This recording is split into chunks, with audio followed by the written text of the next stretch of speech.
Hey everyone, my name is Giuliano, and if you're watching this, that means, like me, you are a fan of watches. Or it means that you're one of my relatives who I forced to watch this video so that it has more than 10 views. Either way, thanks for watching.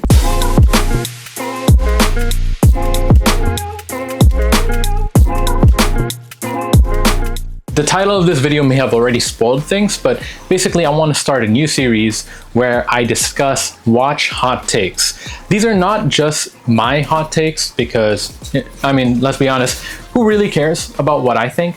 No, instead, we're going to discuss the hot takes of strangers on Reddit.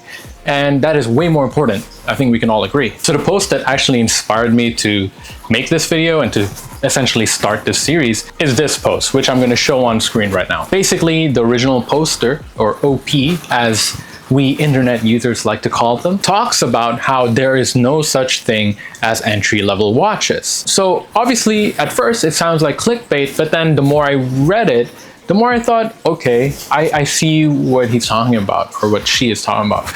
Basically, the point about entry-level watches is that they're a marketing thing. You know, it's a way of tricking you, the consumer, into thinking, oh, I just got this watch, but it's just entry-level, it's just a starter watch. I need to aim for a super expensive grail that I need to save up years for, or I need to sell a kidney for. And basically, it perpetuates this bottomless hunger to consume and to constantly buy more. It's a very capitalist concept. For the most part, I do agree that for watch brands, it is a marketer's job to try to convince you that you need to buy more watches. Now, I'm speaking as someone who works for a watch brand, something that a lot of people have asked me, even when they're asking me about the watches that I sell. Should I buy this other watch, it's more expensive watch, instead? Or should I buy that after buying this watch? Is this watch just your entry level? For the most part, I actually tell my customers, or I tell these collectors, you know what? This can be your end-all be-all watch. However, if they ask me, oh, what would you recommend next? Is there another watch that's similar to this? Then of course I have to tell them. But basically, the reason why I don't fully agree with this is that there is such a thing as a starter watch. The starter watch, or the entry-level watch, is just not dictated by price. So what OP was referring to is the idea that, oh, this $50 watch or this $100 watch is a starter watch, and then your next watch should be more expensive, and then the watch after that should be more expensive. Yes, I disagree. Like, that is that's just marketing, right? But objectively, there is such a thing as a starter watch because we all have to start with a watch. No matter who we are, no matter how we started collecting, it always started with one watch. The story might be different, and that one watch that started it all may be a very, very expensive watch, or it may be a very cheap one, like it is for at least me. When I first started high school, my parents got me a Fossil watch. To this day, I still have that watch in my watch box right now. Do I still wear that watch? To be honest, not really, because there's a lot of sentimental value and I used it a ton. And at this point, I mean, let's be real, Fossil is not really well known for longevity, you know, and so I try not to wear it as much. Is it still the most important watch in my collection? Yeah, it's definitely one of the most important watches in my collection. And is it my starter watch? Yes. Another watch that I would consider one of my starter watches is the Hamilton King Khaki, because that was my first automatic watch, and it is the first watch that I actually bought with my own money. I bought it from the co-founder of The Watch Brief, which is a watch publication that my good friend Brian and I run. You should check it out, link in the description. That watch is actually not that cheap, and it's a Swiss watch, but it is my starter watch, even though it's more expensive than some of my other watches in my collection. So basically, there is such a thing as starter watches. It's just that starter watches or entry-level watches are not dictated by price. For one person, a starter watch might be a Grand Seiko. For another person, it might be a Seiko Tuna. It really varies. And as I always say, you should buy what you like. If you don't like the watch, it doesn't matter how many lists that you see on Hodinkee tell you that you need to buy that watch to be a real collector. You know, none of that matters. What matters is if you like it. So go ahead and get a starter level watch. And if you want, you never have to collect again. It can just end there. You can be completely happy with that one watch. Unfortunately, I do not have that same strength, and I will continue to blow all of my money on collecting watches. The final hot take before the end of this video is actually an amalgamation of a bunch of different hot takes that I've seen posted in that subreddit designed for hot takes. And that is Rolex sucks. I realize you can now just take a screenshot of that part of the video and then roast me to oblivion because it's going to be taken out of context. But let me explain why this is a hot take and why some people might believe it and why I personally do not. Well, I do believe that they hate it. I do believe that they hate Rolex. I just think that they hate Rolex for the wrong reasons, or their hatred is a little bit misplaced. So what you'll find in a lot of these I hate Rolex posts is that a lot of these people are complaining about a couple of things, and you really start to see a pattern. One, the AD weightless game. If you have been collecting for a while, you most likely have thought about getting a Rolex, even if you eventually decided not to get a Rolex. And you may have even been to the Rolex boutique. And if you went there after 2020, or maybe even like after 2018, you most likely did not leave that boutique with a Rolex. And it's not just because it's a lot of money. It's most likely because they wouldn't sell it to you. Most likely you said, oh, I actually like this this watch. I don't know, what is it called? A Daytona? Yeah, sure. I like that. Let's, boom, pack it up. I'll go home with it. Yeah, I can afford it. Let's go. Yeah, pack that Daytona up. Oh, it even says, yeah, it even says Daytona with the red text. That looks amazing. Yeah. Oh, and guess what? They said no. They said this is for display purposes only, or this is for exhibition purposes only. And then they said, you know what? You can sign up. We'll put you on a wait list. And you think, okay, that's a bit odd, but maybe they just don't got stock right now. That's fine. Yeah, put me on the wait list.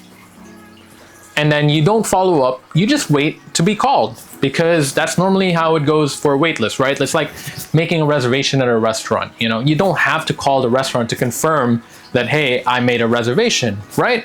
The restaurant is going to call you. For a Rolex Daytona, that isn't the case, unfortunately. So most likely, they don't end up calling you back.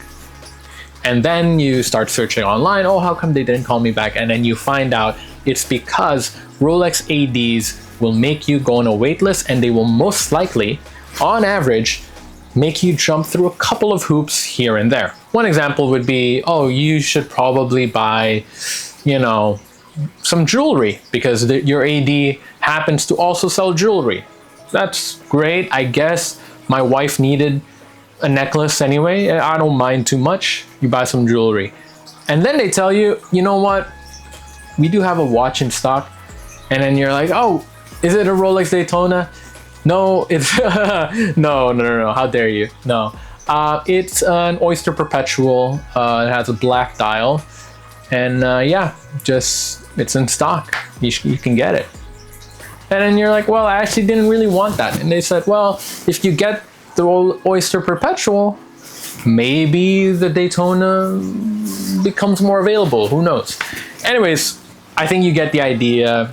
But essentially, there are a lot of games played by the Rolex AD. And that leads to a lot of people being upset with Rolex and hating Rolex. The reality is the AD is separate from Rolex. Yes, AD stands for authorized dealer, but that doesn't make it Rolex. The AD does not make the watch. They do not produce the watch. They do not design the watch. They don't really do anything with the watch except putting it on your hand if you decide to buy 10 grand worth of jewelry, and then allowing you to spend your hard-earned money on it. That is the most that the AD does. No offense to the actual good ADs out there, but you know, I'm assuming none of you are gonna watch the video anyway, so it's fine. And so I can understand why you would end up hating Rolex, but then in reality, your hatred should go towards the Rolex AD. Another reason why people might hate Rolex is because of the Rolex fans.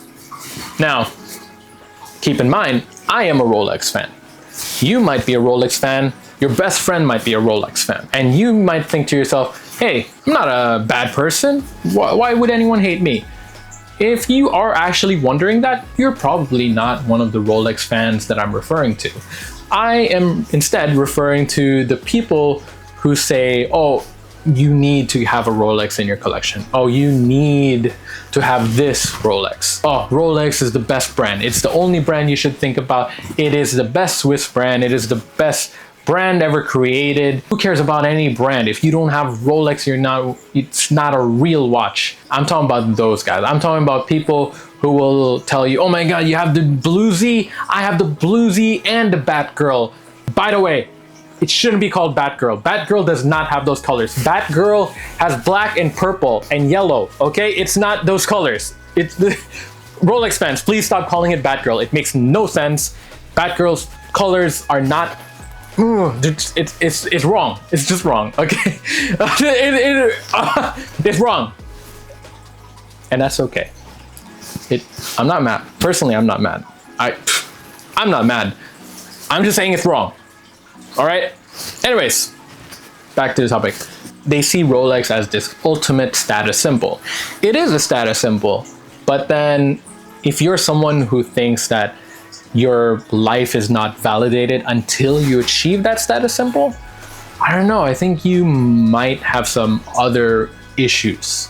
You know, you have some other problems that you're trying to fill the void of through these materialistic possessions. And I realize I say all of that while I have a poster of Rolex behind me. It's okay to be a fan of Rolex, but those Rolex fans who try to shove it down the throat of every single person that they meet, even people who are not watch collectors and people who did not ask them about it, those are the types of people who kind of ruin the image of the brand. Now, somewhat related are the Rolex fans who, for some reason, really like modifying their Rolexes and adding diamonds and jewels and, you know, other stuff to the Rolex. Again, it's their money, it's their choice, but then they again try to use that as this ultimate status symbol. And the fact that Rolex is at the center of this flex culture, it just doesn't really help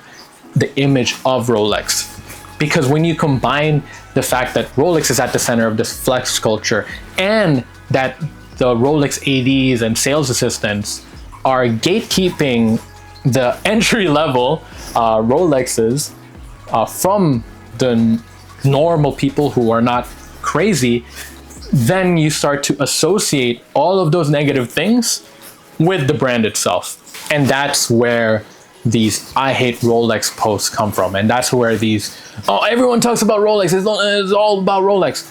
That's where these complaints come from. And in that sense, I do think it's just a shame to hate the entire brand, because at the end of the day, I think Rolex is the best luxury Swiss manufacturer on the planet. And in fact, if you look at it from a manufacturing perspective, Rolex is able to produce truly high quality watches in a completely vertically integrated manner that I think very few, not just in the watch industry, but in the entire world, very few industries, like in the entire world of industries, very few companies is capable of. Even for phones, you will see a lot of cell phone manufacturers buy their glass, like the screen of their phone, from Samsung. Or you will see a lot of phone companies buy the semiconductors needed for their phones from Taiwan, like from TSMC. Again, nothing wrong with that. There's really nothing wrong with outsourcing materials or buying it from different companies. But that is what helps make Rolex so impressive. Rolex, of course, is not completely unique, but they are unique in the Swiss watch industry in terms of their sheer scale of production and what they are able to accomplish entirely in-house. That is absolutely insane, and they should get credit for that. Are there better watches on the market? Yes. Are there more affordable watches on the market? Yes. Is Rolex still a great brand? Unfortunately, yes. And that's why people are still willing to play the AD games. Anyway, I hope you enjoyed episode 1 of Watch Hot Takes. It's important to note that this is just all my opinion, and actually if you disagree with any of my opinions, you can just leave a comment, or you can just leave. I mean, no, I'm kidding. But legitimately, I just do this for fun, and I hope that you can see that I'm not trying to start a fight with anyone or trying to say, oh, your hot take is the worst.